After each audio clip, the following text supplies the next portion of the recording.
Hello everyone, my name is Chetna Sugandhi. चलिए आज बहुत ही सिंपल एंड क्विकली समझते हैं कि टीडीएस होता क्या है। जो भी अकाउंट्स एंड टैक्सेशन की इंडस्ट्री में फ्रेशर है उनके लिए ये वीडियो बहुत यूजफुल होने वाली है। टीडीएस होता क्या है, वो कैसे डिडक्ट होता है एंड उसका आईटीआर में क्या यूज होता है, उसे कैसे एडजस्ट करते हैं, ये आज हम समझेंगे। तो चलिए स्टार्ट करते हैं। फर्स्ट ऑफ ऑल, टीडीएस का फुल फॉर्म तो पता ही होगा, टैक्स डिडक्टेड एट सोर्स होता है। ठीक है, आज हम देखेंगे कि टीडीएस होता क्या है। हम उसके लिए एक एग्जांपल लेते हैं कि मिस्टर एक्स है। ठीक है, ये कौन है? सैलराइड है। ओके, टीडीएस के वेरियस सेक्शंस के ऊपर ऑलरेडी मैंने वीडियोस हमारे चैनल पे पब्लिश किए हैं, तो आप इस वीडियो के बाद में उस सारे वीडियोस को भी जरूर चेक करना। अब मिस्टर एक्स जो है वो सैलराइड है, इन्हें मंथली सैलरी है 50,000। ठीक है, ओके। अब जब भी मिस्टर एक्स को सैलरी उनके अकाउंट में आती है, उसमें से वो 5,000 लेस होते हैं एंड 45,000 उनके अकाउंट में बैंक में क्रेडिट होती है। ठीक है, अब जब भी मिस्टर एक्स अपना आईटीआर फाइल करेंगे तब उन्हें इस टीडीएस का जो है वो बेनिफिट मिलेगा। अब वो कैसे मिलेगा? अब देखिए, उनकी मंथली जो सैलरी है 45,000 इंटू 12 मंथ्स हम करेंगे तो कितने हुए? 48 and 6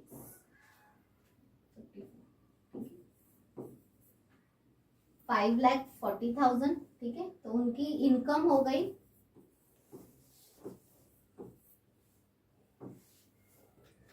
तो मिस्टर एक्स है, उनकी टोटल एनुअल सैलरी कितनी हुई? 5,40,000। ठीक है, अब उनका एक अदर इनकम भी है,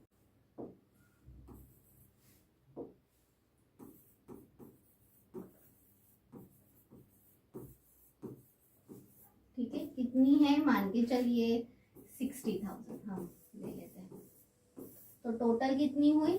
6 लाख। ओके, अब उनको मान के चलिए इस पे टैक्स आया एट 10%। कितना?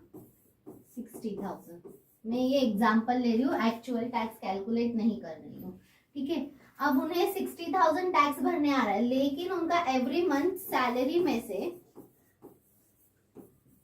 5,000 इंटू 12 कितना? अगेन 60,000 उनका टीडीएस भी डिडक्ट हुआ है। ठीक है, तो हम ये टीडीएस जो है वो इसमें से लेस होगा 60,000। तो जब वो आईटीआर फाइल करेंगे तब उन्हें कितना टैक्स भरने आएगा? 0। क्यों? क्योंकि उनका ऑलरेडी जो टीडीएस है वो एवरी मंथ कंपनी क्या कर रही थी? सैलरी से डिडक्ट कर रही थी, एंड क्वार्टरली उनके पैन के सामने, जो मिस्टर एक्स है इनके पैन के सामने वो क्वार्टरली क्या कर रही थी? गवर्नमेंट को टीडीएस पे कर रही थी। इसीलिए जब उनका आईटीआर फाइल होगा तब उन्हें टीडीएस पे करने नहीं आएगा। यही अगर उनका समझ लीजिए 60 के जगह पे 1 लाख होता तो 60 माइनस होते एंड फिर उन्हें 40,000 जो है वो भरने आएगा। तो इस तरह से टीडीएस का जो वर्क होता है वो होता है इनकम टैक्स में भी।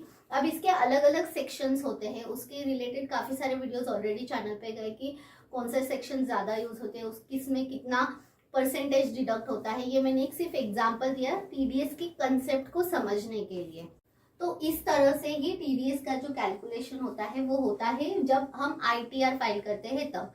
टीडीएस कितने परसेंटेज से कैलकुलेट होता है, कौन से एक्सपेंसेस में टीडीएस एप्लीकेबल है, इसके लिए आप हमारे जो ओल्ड वीडियोस ऑलरेडी मैंने चैनल पे डाले हैं सेक्शन वाइज, उसे जरूर देखें ताकि आपको सेक्शन वाइज भी टीडीएस की जो कंसेप्ट है वो क्लियर हो सकती है। अगर फिर भी आपको कुछ भी क्वेरीज है देन आप हमें कमेंट करके पूछ सकते हो टीडीएस के रिलेटेड, अगर कुछ क्वेरीज है तो। आई होप कि ये इन्फॉर्मेशन आपको अच्छी लगी होगी, आपके काम की होगी एंड थोड़ी सी आपको इससे हेल्प हुई होगी। वीडियो अच्छी लगी तो चैनल को जरूर सब्सक्राइब कर लेना। एंड अगर आप फ्री में अकाउंटिंग एंड टैक्सेशन सीखना चाहते हो तो हमारे दूसरे चैनल की लिंक हमने डिस्क्रिप्शन में दी है, उससे भी जरूर सब्सक्राइब करें एंड फ्री में अकाउंट्स एंड टैक्सेशन के बारे में सीखें। Till then, thank you.